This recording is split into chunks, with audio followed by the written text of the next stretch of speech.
Dalawang buwang price freeze sa mga pangunahing bilihin may bid na ipatutupad ng DTI sa mga lugar na nasa ilalim ng state of calamity dahil sa mga nagdaang bagyo. Radyoman Chilen Prido sa balita.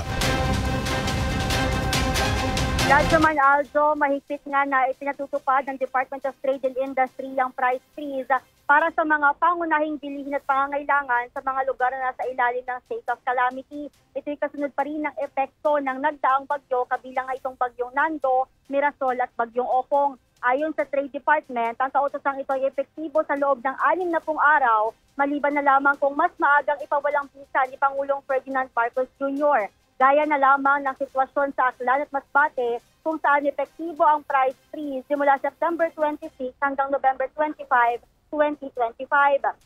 Hinimok naman ng DTI ang mga mamimili na i-report ang mga tindahan, distributor o manufacturer na nagbebenta ng mga pangunahing bilihin na lampas sa umiiral na presyo. Samantala, isang buwang price freeze rin na itinakda para naman sa produktong petrolyo at LPG na epektibo hanggang October 26, 2025 sa probinsya pa rin ng Masbate. Ayon rin sa Department of Energy, ang dahilan pa rin ito ay kasunod ng pagtama ng bagyong Opong kung saan bumabangon pa lamang ang ating mga kababayang pinadapa ng bagyo.